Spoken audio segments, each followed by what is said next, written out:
Good morning, class. In previous class, we had discussed the meaning of the statistics and two form of statistics. First one is singular form and second one is plural form. Now, in today's class, let's start with another topic that is scope of statistics. देखो बच्चों, अब आज हम class में scope of statistics पढ़ेंगे। इसके अंदर हम क्या है 3 थिंग्स पढ़ेंगे। First one is nature of statistics, second one is subject matter of statistics and third one is limitation of statistics. Now हम वन बाय वन इनको क्या है रीड करते हैं। First one is nature of statistics में आपके पास क्या है, स्टैटिस्टिक्स आपकी एज एन साइंस भी है एंड एज एन आर्ट भी है। अब कैसे है एज एन साइंस, हम कैसे यूज़ करते हैं स्टैटिस्टिक्स को। Statistics study numerical data in a scientific और सिस्टमैटिक मैनर। अब बच्चों देखो, स्टैटिस्टिक्स एज अ साइंस क्या है। साइंस में हम क्या करते हैं, मतलब किसी एक प्रोसेस के थ्रू हम क्या करते हैं, कैलकुलेशंस करते हैं, कंक्लूजन्स को ड्रॉ करते हैं। तो सेम यहाँ क्या है कि जो हम डाटा को कलेक्ट करते हैं न्यूमेरिकली फॉर्म में, वो क्या करते हैं हम सिस्टमेटिक मैनर में, मतलब एक सिस्टम से और एक प्रोसेस के थ्रू। लाइक फर्स्टली हमने क्या है डाटा को कलेक्ट किया, उसको क्लासीफाई किया, देन हमने उसको एनालिसिस किया, देन प्रेजेंट किया एंड लास्ट में हमने कंक्लूजन ड्रॉ किया। तो ये आपका क्या है सिस्टमेटिक मैनर। तो इसलिए हम क्या बोलते हैं, स्टैटिस्टिक्स एज एन साइंस है जिसमें हम क्या करते हैं डाटा को हम सिस्टमेटिक मैनर में कलेक्ट करते हैं। Now second, statistics as an art भी है।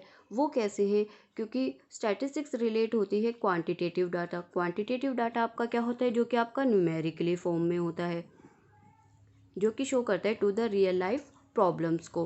अब हम क्या है स्टैटिस्टिक्स टूल्स को यूज़ करते हैं, स्टैटिस्टिक्स डाटा को यूज़ करके हम क्या है रियल लाइफ प्रॉब्लम्स को फाइंड आउट कर सकते हैं। लाइक इंडिया में अनएम्प्लॉयमेंट है, पॉवर्टी है, अगर हमें उसका डाटा, अगर वो हमारा डाटा क्वांटिटेटिव फॉर्म में होगा तो हम क्या है ईजिली कंक्लूजन क्या है ड्रॉ कर सकते हैं। तो हम नेचर ऑफ स्टैटिस्टिक्स को बोथ एज एन साइंस भी रीड कर सकते हैं एंड एज एन आर्ट भी रीड कर सकते हैं। Now the next one is subject matter of statistics. Subject matter में बेटा आपकी 2 टर्म्स आती है। First one is descriptive statistics and second one is influential statistics.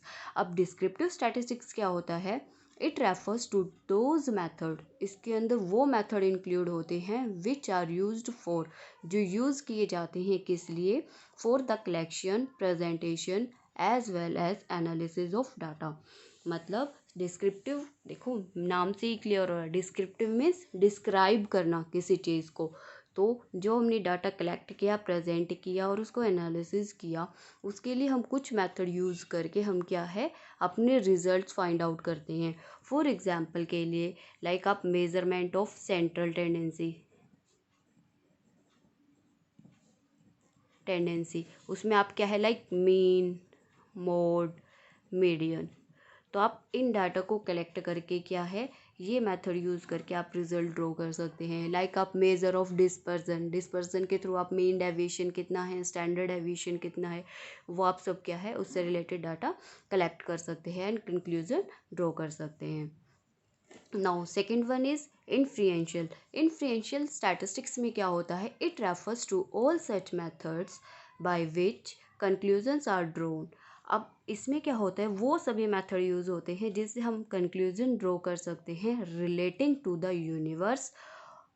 Universe से related on the basis of a given sample. अब यहाँ देखो बेटा, ये 2 टर्म्स, एक यूनिवर्स है और एक सैम्पल। ये टर्म्स आपको समझ नहीं आएगी, अब इसको पहले इसको समझते हैं। यूनिवर्स देखो बेटा क्या होता है। यूनिवर्स, मैं एग्जांपल लेती हूँ, मैं स्मॉल एग्जांपल ले रही हूँ। लाइक आपकी क्लास 11th है, ओके। अगर मैं आपकी क्लास 11th है, आपकी क्लास में 50 स्टूडेंट है, 50 स्टूडेंट्स है।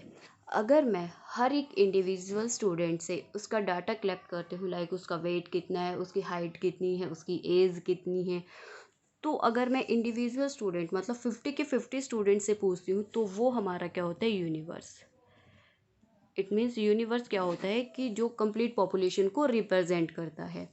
लेकिन अगर 50 स्टूडेंट में से किसी 10 स्टूडेंट्स का मैं डाटा कलेक्ट करती हूँ और उस बेस पे पूरी यूनिवर्स पॉपुलेशन को रिप्रेजेंट करते हो, मतलब किसी 10 स्टूडेंट्स का डाटा लिया और उससे हमें 50 स्टूडेंट्स को रिप्रेजेंट किया, तो ये आपका क्या हो जाता है, सैम्पल। तो 10 स्टूडेंट के सैम्पल के बेस पे मैंने 50 स्टूडेंट्स का रिजल्ट कंक्लूड कर लिया, तो उसको हम क्या बोलते हैं, इन्फ्लुएंशियल स्टैटिस्टिक्स। यहाँ पे देखो डेफिनेशंस में यही लिखा हुआ है, refers to all such methods by which conclusions are drawn relating to the universe। Conclusion draw करते हैं किससे रिलेटेड, यूनिवर्स से रिलेटेड, मतलब पूरी क्लास का, on the basis of A given sample. 10 student के सैम्पल पे हम 50 स्टूडेंट्स का रिजल्ट ड्रॉ कर रहे हैं, तो उसको हम क्या बोलते हैं, इन्फ्लुएंशियल स्टैटिस्टिक्स। आई होप आपको ये दोनों टर्म्स क्लियर हो गई होगी। Now the next one, last term is limitation of the statistics. अब लिमिटेशन, अब देखो कोई भी टर्म है, अब उसके पॉजिटिव भी हैं तो नेगेटिव पॉइंट्स भी होते हैं, प्रो एंड कॉन्स दोनों साथ साथ चलते हैं। नाउ हम लिमिटेशंस पढ़ते हैं स्टैटिस्टिक्स की क्या है। First one is study of numerical facts. आपने ये पढ़ा है कि स्टैटिस्टिक्स क्वांटिटेटिव फॉर्म में होता है और ये क्या करते हैं, ओनली न्यूमेरिकल फॉर्म को पढ़ता है। ये मीन्स इग्नोर करता है किसको, इग्नोर क्वालिटेटिव फैक्ट्स को, तो इसलिए ये इसकी क्या है, एक लिमिटेशन है। Now second one is study of aggregates only. अब ये देखो बेटा, ये क्या करता है, स्टैटिस्टिक्स में हम क्या है, सिर्फ हम एग्रीगेट में पढ़ते हैं चीज़ों को। एग्रीगेट में लाइक मैं कहती हूँ किसी टीचर की सैलरी 50,000 पर मंथ है, तो ये एक इंडिविजुअली है, ये आपके लिए स्टैटिस्टिक्स नहीं है। लेकिन अगर मैं सभी टीचर्स की सैलरी कलेक्ट करके एवरेज निकालती हूँ, तो वो आपका क्या है, स्टैटिस्टिक्स होता है। तो ये किसी पर्टिकुलर टीचर की स्टडी ना करके, पर्टिकुलर इंडिविजुअल यूनिट को रीड ना करके, ये क्या है, एग्रीगेट फैक्ट्स को पढ़ता है। तो इसलिए हम क्या करते हैं इसको, ये हमारी क्या बन जाती है, लिमिटेशन बन जाती है। Now the next one is homogeneity of data and essential requirement. अब बेटा देखो, ये भी आपके डाटा जो होते हैं वो 2 टाइप्स के होते हैं। मैं यहाँ आपको बताती हूँ डाटा। आपका एक होता है हेट्रोजीनियस और एक होता है आपका होमोजीनियस। होमोजीनियस जो एक जैसा मीन्स सेम डाटा होता है उसको बोलते हैं होमोजीनियस, और हेट्रोजीनियस जिसमें आपके पास क्या होता है, डिफरेंट। सेम में लाइक आपने वीट का सैंपल लिया तो आप सारे सैंपल वीट के लोगे, लेकिन हेट्रोजीनियस में लाइक आपके पास वीट है, राइस है, पल्सेस है, तो ये आपका क्या होता है, हेट्रोजीनियस, जिसमें आपकी सारी अदर क्वालिटीज़ इंक्लूड हो जाती हैं। एंड होमोजीनियस में आप सेम डाटा लेते हो। तो जो हमारा स्टैटिस्टिक्स होता है वो किस पर बेस्ड है, होमोजीनिटी ऑफ डाटा, मतलब सेम डाटा जिसके बेस पे हम इजीली कंपेयर कर सकते हैं, रिजल्ट ड्रॉन कर सकते हैं, वो क्या है, एसेंशियल रिक्वायरमेंट है। लाइक आपने लाइक इसमें हम एग्जांपल लेते हैं, जैसे कि हमने प्रोडक्शन किया फूड ग्रेन का, ठीक है, तो उसको क्या है, हम प्रोडक्शन ऑफ क्लॉथ से कंपैरिजन नहीं कर सकते। अब ग्रेन है, क्या हम ग्रेन को कंपैरिजन कर सकते हैं क्लोथ से? अब क्लोथ्स को तो हम मीटर में मेज़र करते हैं एंड ग्रेन को हम टन्स में मेज़र करते हैं, तो हम इनको क्या है, मेज़र नहीं कर सकते। तो इसलिए ये भी क्या है, इसकी एक लिमिटेशन है, क्योंकि इसमें सेम डाटा को कंपेयर किया जाता है। अगर आपके पास ग्रेन है तो आप ग्रेन के साथ ही कंपेयर करोगे, same. Now the next one is results are true only on an average.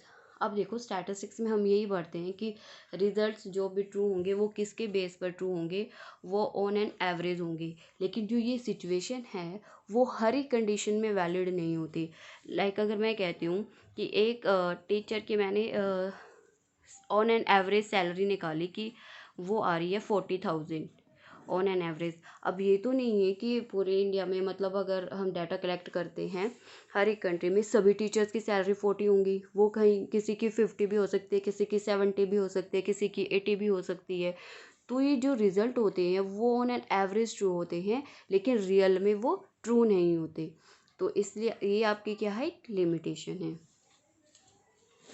Now the next one is without reference results में प्रूव टू बी रॉन्ग। अगर हमने रिजल्ट एवरेज बेस पे निकाल लिए और हमने उसका कोई रेफरेंस नहीं देखा है कि लाइक फॉर एग्जांपल के लिए लाइक हम प्रॉफिट्स देखते हैं कि 3 इयर्स के प्रॉफिट्स, हमने क्लॉथ का बिजनेस है और उसमें 3 इयर्स में प्रॉफिट लाइक 2001, 2 एंड 3, मैं जस्ट एग्जांपल ले रही हूँ स्टूडेंट्स समझाने के लिए आपको। लाइक 1000 है, 2000 है एंड 3000 है। सेम मैंने दूसरा लिया, उसमें मैंने प्रॉफिट ऑफ पेपर्स, पेपर की कोई इंडस्ट्री है, उसमें प्रॉफिट है 3000, 2000 एंड 1000।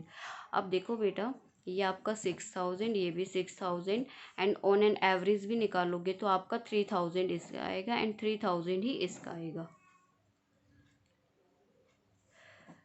ठीक है, तो अब इससे देख के तो ये लगता है कि दोनों बिजनेस की क्या इकोनॉमिक कंडीशन अच्छी है, लेकिन बट अगर हम देखें तो इसमें देखो क्लॉथ का जो बिजनेस है वो क्या है, प्रोग्रेस कर रहा है, लेकिन जो प्रॉफिट है पेपर इंडस्ट्री का वो क्या है, डिक्लाइन है।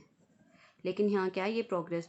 तो इसलिए कहते हैं स्टैटिस्टिक्स में कि विदाउट रेफरेंस जो रिजल्ट होते हैं वो क्या होते हैं, आपके रॉन्ग होते हैं। तो आप जो भी बिजनेस कर रहे हो, किसी भी चीज़ का कर रहे हो, तो उसमें आपको फर्स्टली रेफरेंस देखना चाहिए, उसके बेस पर रिजल्ट ड्रॉ करने चाहिए। Now the next one is statistics can be use only by the expert. अब ये देखो, जो स्टैटिस्टिकल टूल है, मेथड्स है, ये एक क्या है, एक्सपर्ट, जिसको स्टैट्स की नॉलेज है केवल वही यूज़ कर सकता है। लाइक आप हूँ, मैं हूँ, अगर हमें पूरे इंडिया की पर कैपिटा इनकम निकालनी है तो हम लोग तो इसको ड्रॉ नहीं कर सकते ना, बिकॉज हमारे पास वो स्टैटिस्टिकल जो एक्सपर्ट के पास नॉलेज होती है वो नॉलेज हमारे पास नहीं है। तो इसलिए हम बोलते हैं कि स्टैटिस्टिक्स को कौन यूज़ कर सकता है, ओनली एक्सपर्ट यूज़ कर सकते हैं, हम और आप जैसे लोग उसको यूज़ नहीं कर सकते। ये आपके थ्री जो थिंग्स थी वो मैंने इस वीडियो में कवर की है। हम इसको क्या है, जल्दी से रिकैप्टिवेट कर लेते हैं। First one is scope of statistics में मैंने आपको क्या बताया, आपकी थ्री थिंग्स इंक्लूड है। First one is nature of statistics, subject matter and limitation. Nature of statistics में क्या इंक्लूड होता है कि आपकी बोथ एज एन साइंस भी है एंड एज एन आर्ट भी है। साइंस कैसे है, क्योंकि डाटा को सिस्टमेटिक मैनर में कलेक्ट करते हैं, एंड आर्ट किस लिए, क्योंकि रियल लाइफ प्रॉब्लम को शो करता है इन द क्वांटिटेटिव फॉर्म में। एंड सब्जेक्ट मैटर में आपके पास क्या है, डिस्क्रिप्टिव है एंड इन्फ्लुएंशियल है। मतलब जो भी डिस्क्रिप्टिव में क्या होता है, जो भी आपने डाटा कलेक्ट किया है उसके लिए कुछ मेथड्स यूज़ करके हम क्या है, कंक्लूजन ड्रॉ करते हैं। लाइक आपने डाटा कलेक्ट एनालिसिस प्रेजेंट कर लिया, उसके बेस पे हमने like measure of central tendency use करके मेथड यूज़ करके हमने मीन मीडियन मोड निकाल के वैल्यूज़ हमने रिजल्ट्स ड्रॉ किए, तो आपकी क्या है, डिस्क्रिप्टिव होती है। And descriptive means describe. Influential में क्या होता है कि आप कंक्लूजन ड्रॉ कर रहे हैं किससे रिलेटेड, मतलब आप पूरे यूनिवर्स, पूरी पॉपुलेशन का रिजल्ट ड्रॉ करते हैं किसके बेस पर, एक सैम्पल के बेस पे। जैसे मैंने यहाँ एग्जांपल बताया था, लाइक आपकी क्लास 11th है, 50 स्टूडेंट्स हैं, 50 student is like an universe. तो आप अगर इंडिविजुअल हर एक स्टूडेंट का डाटा कलेक्ट करते हो तो वो आपका यूनिवर्स में इंक्लूड होता है, लेकिन आप उसमें से किसी 10 स्टूडेंट का सैंपल लेके और 50 स्टूडेंट्स का रिजल्ट ड्रॉ कर रहे हो तो वो आपका क्या है, इन्फ्लुएंशियल स्टैटिस्टिक्स होता है। Now the limitation of statistics में क्या है, first one is numerical facts को रीड करता है, ये क्वांटिटेटिव को इग्नोर करता है, एग्रीगेट फैक्ट्स को लेता है, इंडिविजुअल को स्टडी नहीं करता। होमोजेनिटी ऑफ डाटा होती है, होमोजेनिटी जिसमें सेम डाटा होता है, सेम क्वालिटी का होता है, वो एसेंशियल रिक्वायरमेंट होते हैं। इट मीन्स हेट्रोजीनियस को क्या है, हेट्रोजीनियस डाटा जो कि डिफरेंट वैल्यूज डिफरेंट क्वालिटीज़ होते हैं उसको क्या है, इग्नोर करता है। रिजल्ट्स जो ट्रू होते हैं वो ओनली ऑन एवरेज बेस पर होते हैं, जो कि रियल में फॉल्स होते हैं, ट्रू नहीं होते। विदाउट रेफरेंस रिजल्ट में भी प्रूव टू बी रॉन्ग। अगर हम रेफरेंस नहीं लेंगे किसी भी बिजनेस का, लाइक प्रीवियस ईयर के प्रॉफिट्स चेक नहीं करेंगे, तो उससे क्या है, रिजल्ट्स रॉन्ग प्रूव हो सकते हैं। And the next one is can be use only by the experts, और इसको क्या है, ओनली एक्सपर्ट्स यूज़ कर सकते हैं। एक्सपर्ट्स की हेल्प से ही हम क्या है, इन प्रॉब्लम को शॉर्ट आउट कर सकते हैं। लाइक एम्प्लॉयमेंट देखना है, पॉवर्टी कितनी है, पर कैपिटा इनकम कितनी है, कंप्लीट कंट्री के आपको कंक्लूजन ड्रॉ करना है, तो वो क्या है, ओनली एक्सपर्ट कर सकते हैं, हम लोग इसको कैलकुलेट नहीं कर सकते। आई होप आपको ये टॉपिक क्लियर हो गया होगा। Thank you so much students.